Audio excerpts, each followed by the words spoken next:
Welcome to Manage Your Damn Money with Ben and Malcolm, where we trade in personal finance advice for entertaining conversations about money, millennials, and the young at heart.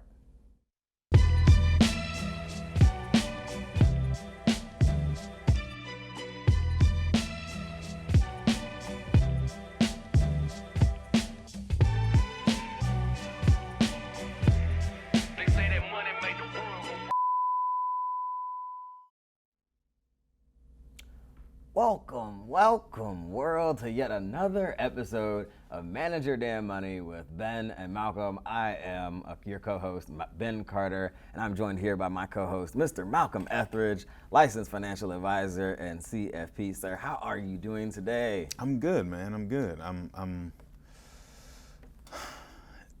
It's pumpkin spice latte time.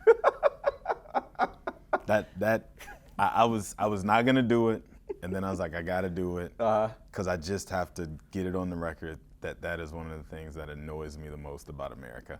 Pumpkin spice specifically. Pumpkin spice specifically, but also everybody who feels the need to call it a PSL, for example. Oh, it has an acronym. Acronym, yeah, it does. Wow. And like it's all over social media. There are commercials on it. I'm watching CNBC and they're talking about pumpkin spice lattes, and I'm like, give me a break. So I just had to get my old man gripe out for the day. On the front end of the show. On the front end of the show. So my energy will be better for the back end of the show. Right. I've definitely noticed the change in weather. Like the mornings are cooler.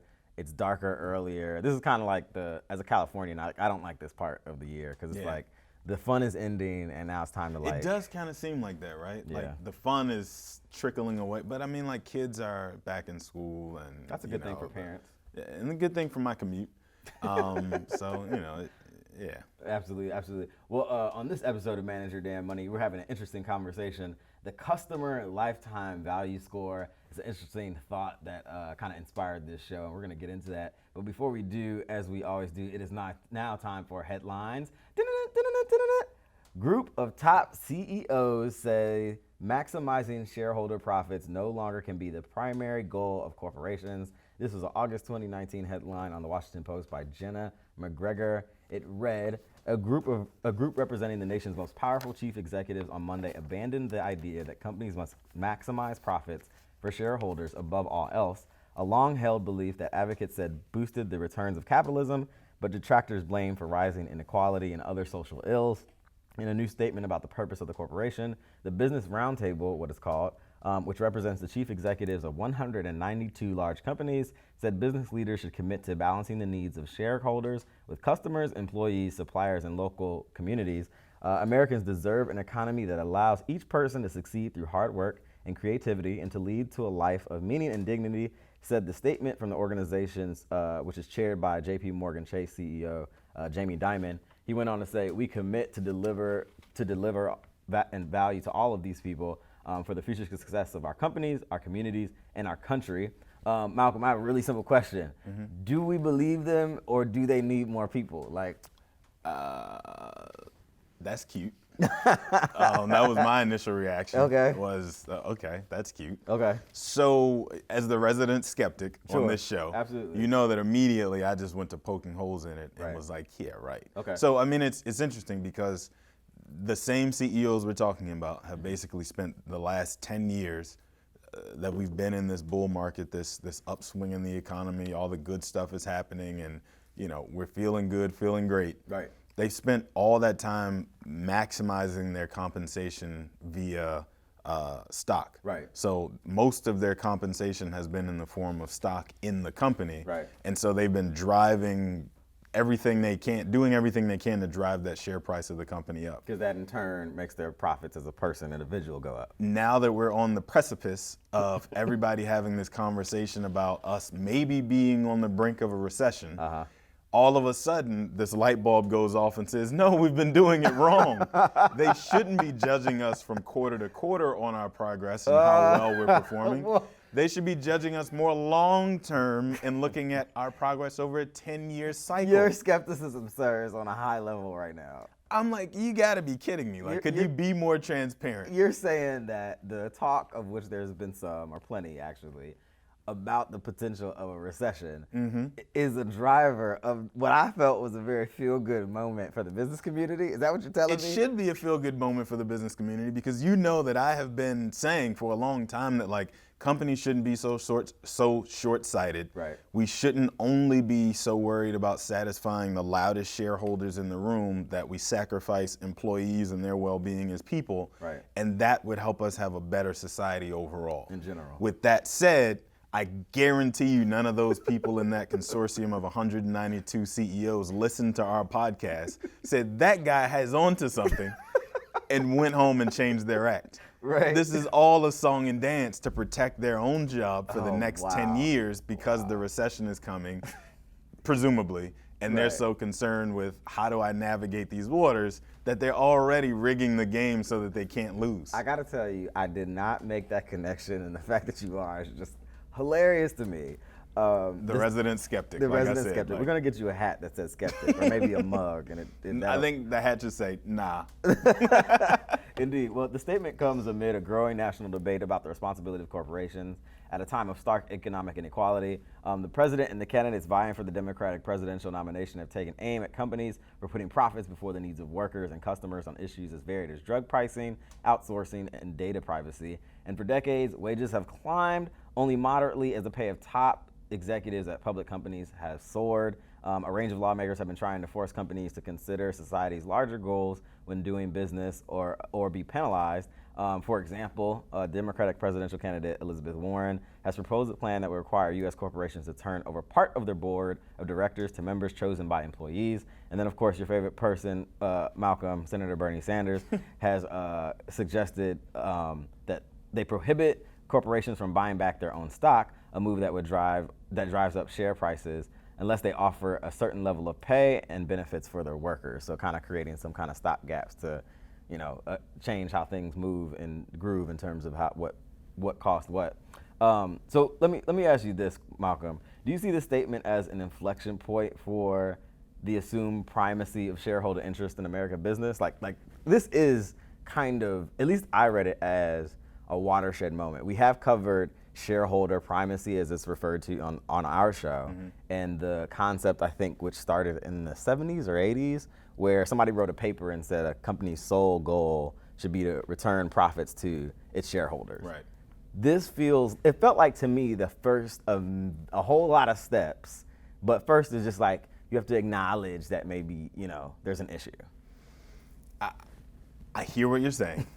I don't disagree with you. Okay. I think that it is a pretty significant thing to say as the CEO of the company. Right. But you also have to understand my skepticism. Where the person who has occupied the seat and benefited from the system the way it was for 5, 8, 10 years. Right. Jamie Dimon, for example, he's been at the helm of JP Morgan for 10 plus years. Yeah. He's killing it. Like JP Morgan stock is doing him well. Right. So for him to then turn around and say, all right, I'm 60 blah years old at this point, I'm looking backwards on my career now, wouldn't be so bad if we shut the door and said, no more, this system has got to go, because I've already kind of done what I came to do. Now it wouldn't hurt to take my talents down to Naples, Florida, not South Beach, down to Naples and retire and wear, knee-high socks and play shuffleboard and everything else. Like, I just have to look at it for what it is. But to your point, though, I like the idea. I have a hard time believing that you'll be able to retrain these shareholders who have gotten used to having so much say, being able to shake up the board and really get their hands in there and direct the way the companies go. I have a hard time believing you're going to be able to convince these folks to take the long view, quote unquote. And speaking of shareholders, like we put shareholders aside and we just talked about the businesses themselves. What do you think would, obviously there's some cultural elements here, just broadly speaking. What would it take for us to get back to the era of like maybe our grandparents where they worked for a company? I mean, not necessarily all the way there, but the era when companies, organizations fed a lot more into their actual employees for the long-term future health of their, people who work for them. Is anything similar to that possible Time for over the skeptic time? again. So I think you would be hard-pressed to sit down for an interview with very many people who founded a company in the 60s and 70s, Right. had to deal with labor unions, pensions, long-standing benefits, all kinds of different stuff, who wouldn't say to you, I think we made a mistake. Right. I have heard that countless times Okay. from the folks who founded the company and or the folks who ran it as the second commander-in-chief, so to speak, that said, we had a problem. Right. We didn't address the problem because we couldn't be the only outlier who didn't also offer said benefit. Right. And so we're paying for it now. Right. And we'll continue to pay for it because we've made a promise we can't keep. Right. Like the pension system, the way it's structured, and the amount of money that's like not there to It fund. doesn't make a lot of sense when you think about it. Right. It was a very generous, benevolent Yeah. idea in its, and structure. But what people never really planned for, and this is the problem we're having with the Social Security system right now too, they didn't plan for people living longer than they did at the time they put it in place. Right. So the average lifespan of a person in the 1940s or whatever, when the Social Security Act was passed, was a lot younger than it is today. Yeah. And they didn't really plan for those things to come to fruition down the road. My grandparents are 90, or just on the edge of 90, about to cross into 90, and I hope they see 100. Well, they both have, I believe, as my grandma in particular, she has been retired longer than she. Is this ever Grandma worked. Reverly? This is Reverly. Okay. This is Reverly indeed. Shout out to Reverly Carter and Hardin Carter. But they have been living on essentially some kind of municipality pension and health benefits and all those kinds of things for the last entirety of my adulthood. I hope they keep going. Just get all the money.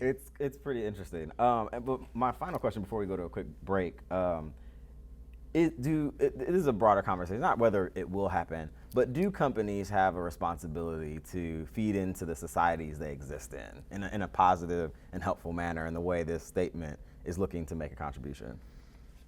That's a tough question. Yeah, it shouldn't be, but it is to me because I think about it with two different hats. Like I think about it through, I'm a regular person who likes to do regular person things and be a consumer of things and whatever. Right. And then I also think about it through the lens of a business owner who is really just trying to keep the lights on. Right. Right. And the question comes, is it really my job to worry about society and help try to cure life's ills and all that kind of stuff? Maybe. Right. But That could be expensive. it's not as cut and dry to me. That has a cost to it. Right. So I don't know. Well- What does my tax money pay for if not social programs to help make society better? Interesting. Well, that was a very interesting conversation. I want to remind people you can always catch past episodes of Manage Your Damn Money on Apple Podcasts, SoundCloud, Stitcher, Google Play, Spotify, and anywhere else you listen to podcasts. If in the event you don't see us on your platform, send us a note so we can try and fix that. If you have a question or a topic you want us to cover, send it to us, info@manageyourdamnmoney.com. You can always catch us on social media, Instagram and Twitter. My handle's @MYDM1. Malcolm, what's yours? @Malcolm on Money. And of course, you can catch us on Facebook, facebook.com/manageyourdamnmoney. This is MYDM with Ben and Malcolm. We will be right back.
Welcome back to Manage Your Damn Money with Ben and Malcolm, where on this episode we are talking about the customer lifetime value score, which is a very interesting thought that we had. Malcolm was actually the creator of this thought, at least in our text thread. Have you ever called a customer service line and felt like maybe, just maybe, you've been on hold for just a tad bit too long? What if in the future you walked into a store and a customer service rep knew exactly how likely it would be that you would make a purchase in that visit? Just think about that, Malcolm. I think about Source code? No, I think about Minority Report. Minority Report. Right, when Tom Cruise is walking through the city or whatever and the ads are like being served. Like, hi, Tom. Yeah. Don't you need eye cream? But anyway. That's my biggest fear. Yeah, indeed. We're all familiar with the concept of a credit score and what it projects about your ability to pay on your liabilities. But have you ever heard of the customer lifetime value score? On this episode of MYDM, we will explore what it is, what it means, and how it's impacting you even today. Malcolm, so first of all, where did you come across this idea of the customer lifetime value score? Like, I don't know that I was aware of this consciously before our conversations about it. So I was mildly aware from way back when I was in college. I studied marketing, so it's like a kind of a normal concept and has been around for a while. Right. So like there was a case that I remember us studying that pertained to this, and it had something to do with like Vanity Fair. Okay. Anyway, so then I just randomly, as I'm like reading stuff, I think it was in the Wall Street Journal, I first noticed it, and the article started with what you said, notice that you're on hold too long. It could be because you're not valuable enough to the company or something. Right. So I'm like, what is this? Right. So I start reading, and essentially that. Right. I was like, so that's why it takes 5 minutes to talk to somebody. So to define it a little bit further, Wikipedia says that the customer lifetime value score in marketing is a customer lifetime value, or often lifetime customer value, or lifetime value, there's different names for it, which is a prediction of the net profit attributed to the entire future relationship with the customer. The prediction model can have varying levels of sophistication and accuracy, ranging from crude methods to the use of complex predictive analytics techniques. Customer lifetime values can also be defined as a monetary value of a customer relationship based on the present value of the projected future cash flows from the customer relationship. And the purpose of the customer lifetime value metric is to assess the financial value of each customer, Malcolm. So that's an interesting thought. So, which is basically saying for every customer you have, and maybe not specifically tied to Malcolm in particular, but in theory it could be that specific, how much is this particular kind of customer worth to us over the long term of our relationship with them? Yes, but the part you have to match it against as the business or as the marketer is the fact that like you have a cost to acquire your next customer. Absolutely. Whatever your customer acquisition cost is, you match that against, should we worry about trying to keep this person because it costs, I don't know, 10 times more to acquire a new customer than it does to keep one you already have. Right. So do we care that we lose this person knowing that it'll cost us 10 times more to get another person? Right. Will that other person we go to get be more valuable than the person and so that whole equation is what the marketers are at this point doing. Right. A lot of times algorithms are doing this work for them anyway, and they don't even have to worry about it anymore. Certainly.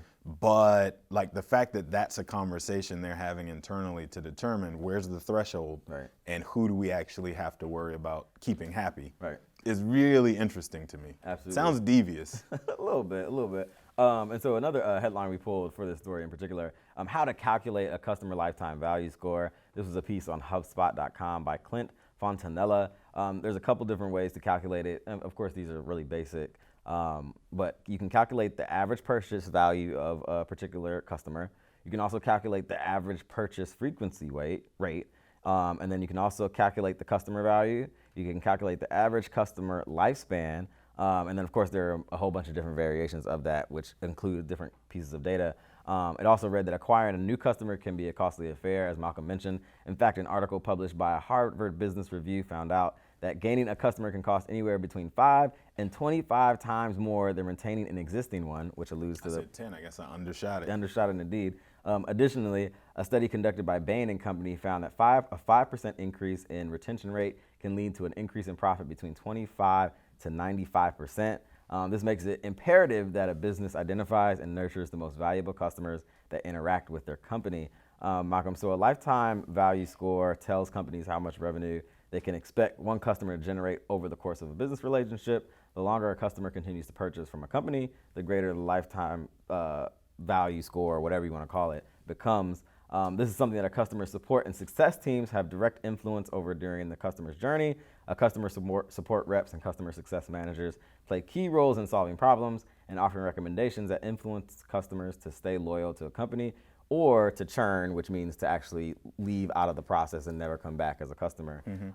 Malcolm, you talked about clients where, and I'm kind of going to switch it up a little bit. You talked about clients where what they require isn't necessarily in line with the amount of assets they have invested with you as a financial wealth management person. Diva clients. Right. Diva clients, indeed. And those diva clients don't necessarily have like the biggest portfolios, which means they're not paying you the most as compared to some of your other clients. Do you have a lifetime customer value score for your clients at your wealth management firm? Putting me on the spot. No, actually. Okay. But I will say, so sometimes I hate answering these questions at the risk of sounding holier than thou, but it is what it is. So there is a thing in our industry called segmentation, where basically you determine which clients get the most amount of time from the advisor or the team that they're assigned to. So you've got the A, B, C, whatever designation you give to them. And some clients get 4 meetings a year, some get 2, some get 1, some you get. Break it out. Essentially, you determine how much service you give to each client along the way. Okay. The holier than thou part comes in. I've always made the argument that every client should be an A client. Right. If you don't want to treat that person like an A client, you shouldn't even take them on. Like if they're going to be, seriously though, like if that person had $50 million. You're doing a good job. So and they're going to be. Do you have media training? So you see my point. Like it sounds like I'm trying to like sell you on this. Your clients will be pleased when they listen to this. Genuinely, I feel like, if the person is going to hire you and you're going to go through the trouble of actually working with them, you might as well like either say thanks but no thanks, because down the road I see this is going to be a problem, or actually like service the client. Everybody doesn't see it that way, but Okay. And a quick question before we go to our second music break. From the outside looking in, what companies can you think of that might have like the greatest use for lifetime customer value scores? Amazon keeps coming to mind. Like, if you think about how Amazon like solves your problems, or Uber is another good example. Uber's a good one. How do they solve the problem when you reach out to them to tell them they did something wrong? Do they say, we're sorry, and that's it? Or do they say, we're sorry, here's a $5 coupon toward your next purchase? Or do they say, we're really sorry, here's your next ride on us? There's a very big difference between those 3 responses, but I think that you get a different response based on what kind of customer you are for those people. Who has a lifetime customer value on you that you think would be really high? Really high? Yeah, like where you're like, we gotta keep this guy no matter what. Probably nobody. I don't buy enough for anybody to like me enough. Like, I think about maybe like an airline, right? And actually that's where I think like that's how we make the concept make sense. The airlines, like the fact that you've got your first class, your business class, your super double platinum 2 scoops with sprinkles, and then boarding groups 1, 2, 3, and 4, right? The airlines have done this very well and have said to you very clearly, like, you are important enough to us that you get to get on before everybody else. The rest of you should have bought better tickets, get in the back. The word that comes to mind is steerage from Titanic. I've never heard that word used in any other place except the Titanic movie, steerage. That's probably the only place it's applicable.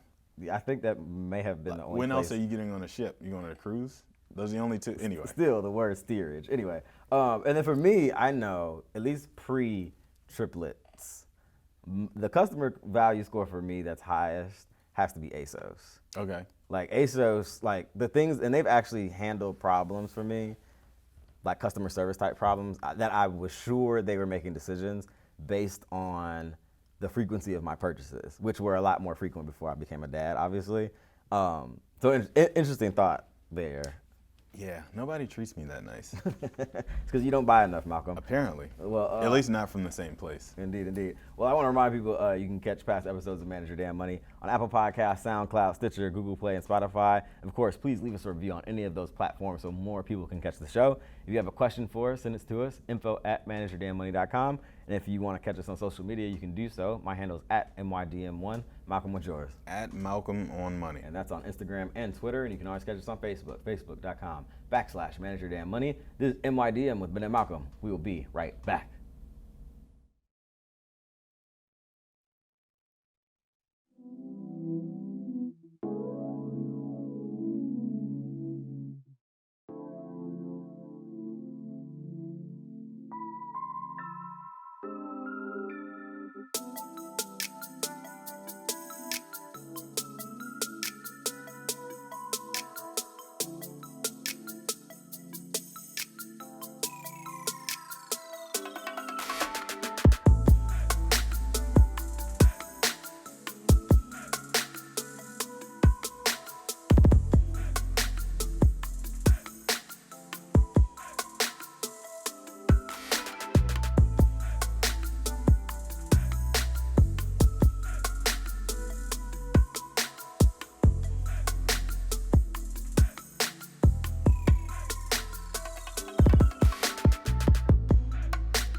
Welcome back to Manage Your Damn Money with Ben and Malcolm. We're on this episode, we're talking about the concept of the customer lifetime value score. And another piece that we pulled for this show, Madison Reed enriches this data strategy with a focus on lifetime value. This is an August 2019 piece on adexchange.com by Allison Schiff. It reads, cost per acquisition, or CPA, on Facebook has increased over the last few years, and news feed ads loads are near saturation. That's a big problem for advertisers like DTC Hair Care and coloring company Madison Reed, which spends a large portion of its budget on Facebook. But LTV data isn't only relevant to the marketing team. Madison Reed is starting to show this data with its customer success representatives so they can take more personalized approaches when they're dealing with customer service issues. Kalinowski, who also shares LTV metrics with Madison Reed's investors and board members as a measure of overall financial health and wealth of the company. This is definitely a long-term strategic initiative for us as a person from the company. We're building a muscle and we're starting to integrate this sort of data into our regular daily life. So it's an interesting story that actually shows where that information about your value as a customer is going to shareholders, it's going to customer service reps, it's going to these different places. That's part of the reason why when you sign on to like Facebook, well, not Facebook, when you sign on to like Target or something, they want you to link your Facebook account to it. Because now I've got customer lifetime value score from Target, commingled with your Facebook interest. And if I know that you're looking at shampoo on Facebook, then I know to sell you shampoo when you come back to Target. And the funny thing is I never do that. I don't either. Or I avoid it at all costs.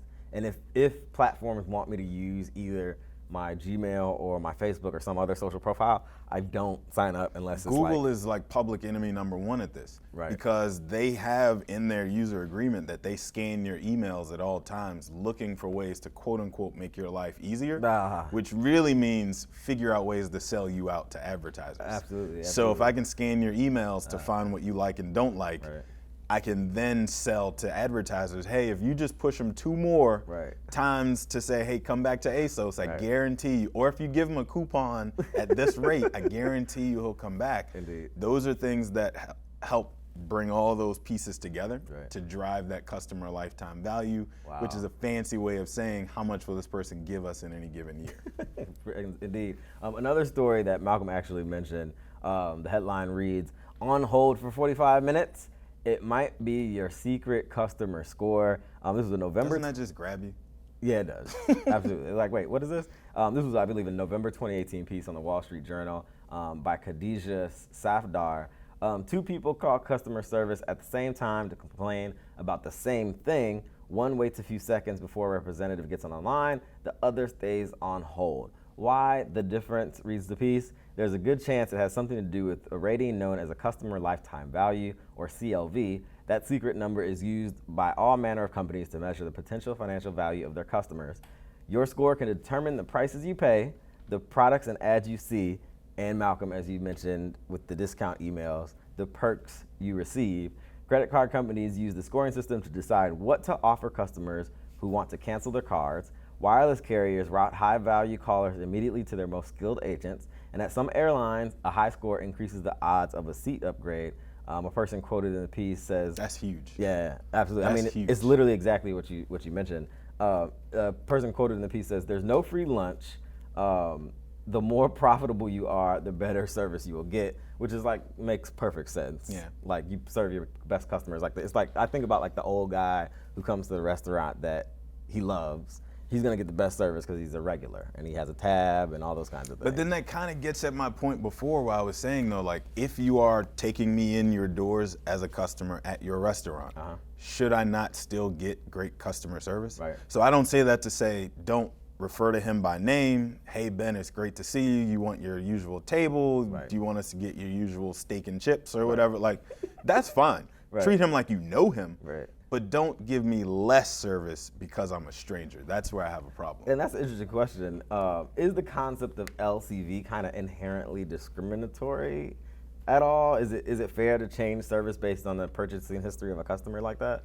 So I'm going to answer your question with a little bit of a tilt. Okay. So one of the banks that I used to work for had a program at the time where they would call people like premier clients, which meant that you had a certain amount of assets with the bank or the investment side where I was, and we're like deathly afraid of losing you, so we're gonna give you all the bells and whistles to make your stay here great. Right?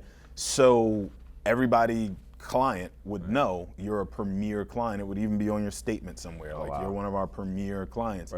And people loved it. Of course. Like it got you feeling good about yourself. You puffed your chest out a little bit. You told your friends when they said, "Oh, I'm going to go to so-and-so bank. You know, I'm one of their premier clients. I even have a gold debit card, or a gold credit card that they gave me because I'm one of their premier." They had a separate phone line. When you called in, you got routed to a totally different place. Wow. They addressed you by name a little different. They treated you differently. They comped certain fees.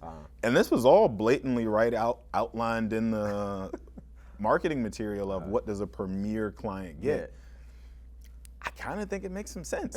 So I'm torn. I think my answer to this is I'm torn. Right. I think I see it in the same way as we're literally as we're talking about it. I'm feeling like, well, this is really just demographics. This is no different than if you're looking for moms living in the suburbs who are between the ages of 38 and 55. Right. This is just another layer on top of that. So real quick, I had one more question, but instead I'm going to continue to read the article. The article went on to say, everyone with a bank account, cell phone, or online shopping habit has at least one CLV score. More than likely you have several, and most people have no inkling they even exist, let alone how they are used, what goes into them, or how accurate they actually are. Unlike credit scores, CLVs aren't available to consumers and aren't monitored by any government agency. The data goes into a score can come from transaction records, website interactions, customer service observations, social media profiles, as you mentioned, Malcolm, and third-party data brokers. So a couple examples of companies that actually use CLVs in different ways. At wireless carriers like Verizon Communications and Sprint, lifetime value scores can determine marketing offers and other perks. At some other carriers, high-value customers who are at risk of switching to another carrier are prioritized and get routed to the top-rated call center. I can't imagine what good customer service must sound like from a wireless carrier or from a cable company. Like, I must just be at the bottom of their list. Because I've never experienced good customer service from any of them. That must be the case, Malcolm. You're not spending enough money. I always get sent to like Bangladesh to the person who is their first day on the job and they're reading from the script, and I'm like, why is this happening to me? That's hilarious. In a research paper last year, ASOS, an online retailer and former favorite of mine because I can't do that anymore, said it scores shoppers on over 100 data inputs, including a customer's age and location. Since ASOS doesn't recoup delivery costs for return items, customers can easily have a negative lifetime value. And when I read that part, I was like, oh my gosh, like I absolutely. I'm on their list. I'm on the list, like, and that's why I think you know what I did. Well, no, I shouldn't tell on myself like that. They handled some issues for me that maybe they didn't need to, and I knew somewhere instinctually they were doing it because I was such a frequent customer. At airlines, CLV scores incorporate frequent flyer information and other data. A high score can increase a person's chances of getting seat upgrades or better service. And to calculate lifetime value, credit card companies analyze spending behavior, payment history, and credit scores, among other things, Malcolm.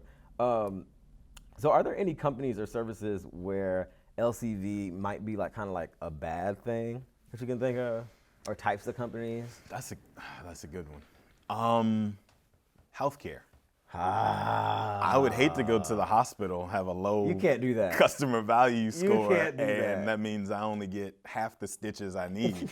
Or, it's really tough to do that. Right. But in that regard, anything related to healthcare, going to the dentist, like my dentist might have a customer lifetime value score for me.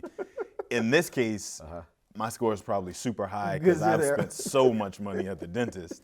So maybe that's a place, to your point earlier, maybe that's where I have the best CLV. Mr. Ethridge, how's your mouth doing? They walk me to the back, pour me some champagne, like they give me the red carpet treatment at the dentist. You drinking champagne at the dentist? I'm exaggerating, but they give me the best mouthwash they have, all that good stuff. Good stuff. Indeed. Well, I was going to say, you mentioned too during one of our breaks that what if banks tried to move customers in one direction or the other? Oh, no, not what if, they are. Oh, okay. So, if you think about the fact that all of a sudden, quote unquote, out of nowhere, 5-6 years ago, depending on how you bank and the balances you normally keep, all of a sudden these fees just seemingly came out of nowhere, where banks were just hitting you $13 a month for an account fee. Right. Just to have the account. I had a free student checking account from the time I was I remember that. in 2004 or something. And they allowed me to keep that thing all the way through college, graduated, and I guess because I was still grad school age, they were like, we'll let you keep it, whatever. Yeah. Then all of a sudden, 4 or 5 years ago, I get this notice in the mail, we're gonna have to convert you to a regular grown-up checking account. We're doing away with the student checking account. I distinctly remember that. And you're now gonna have to pay us $15 a month for a maintenance fee, unless you keep a balance of $20,000, $25,000, whatever it was. Or at least this many in direct deposit per month. Direct deposits, because now you're a lifetime customer because your direct deposit is here, you're sticky, it's tougher for you to go away. Right. And they did that, in my own personal opinion, I don't have any insider knowledge on this, but I think they're doing that to drive you and me away from the banks. They don't want us or back then at least, with our millennial balances, our recent college gumming up the works. Right. They want our parents, who have more money presumably than we do, to have on deposit that they can constantly be lending against, where they actually make money. Right. So we're taking money away from them if they're not charging us fees. Right. They know we're not paying those fees, so they charge them to us so that we'll send ourselves away instead of them having to send you a notice to say, get out of here, kid. That's hilarious. And before we close the show, how should people kind of contextualize LCV, lifetime value scores, with their interactions with services that they frequent? How should people be thinking about it? How should people understand it for their own lives? I would say, for one, maybe don't take it personally when you don't get the VIP treatment that you just saw somebody else get, because you don't necessarily know how much money they've spent at this place, right? Like, you get a certain amount of rewards points for buying your tickets at certain airlines. Right. If the person in front of me just got some upgrade or got walked to the lounge that I don't get to go to or whatever, I don't know that I care as much because this is the first ticket I've bought on this airline all year. Right. Good for you. Go get your, But I think maybe just like don't take it personally if you don't get that rock star treatment. A thought that I also came to just now, while we've been talking about this is people should understand like the lengths of which companies can go to actually get money out of your pocket into their own. I thought you were going a different way, which was the lengths that customers can and will go to keep you. So, companies. Yeah, if you are experiencing a bad customer service situation, Absolutely. don't be afraid to make some noise about it because depending on how much money you spend at that place, they'll be willing to bend over backwards a little more to keep you because, like we just said, 5 to 25 times or whatever is the cost to go get another one of you. Right. Why not just spend $5 to make you happy today? Right, absolutely. So some food for thought there as far as this topic goes. Malcolm, we've been talking about this before we close the show. I keep thinking about that airline that has like the one side that normal people walk in and then they have the other side where like, and I know several times, especially when I was younger, I would literally walk on the other side just to make the people mad. I can't even remember who that is. But you know what I'm talking about. I only fly one airline because You've never seen I that? want to get my CLV up. Indeed. But no, no, I don't even know which one that is. Oh man. Well, anyway. Well, this has been another episode of Manage Your Damn Money with Ben and Malcolm. I want to remind you can always catch past episodes of our show as a podcast on Apple Podcasts, SoundCloud, Stitcher, Google Play, and Spotify. And please leave us a review and give us a rating on any of those platforms. That helps more people catch the show. Also, if you have a question you want us to answer or a topic you want us to cover, send it to us, info@manageyourdamnmoney.com. And of course, you can catch us on Instagram and Twitter. My handle is @MYDM1. Malcolm, what's yours? @MalcolmOnMoney. And you can catch us on Facebook, facebook.com/Manage Your Damn Money. Of course, once again, thanks to our partners here at Montgomery Community Media for another great show. Until next time, be good with your money. Peace. Peace.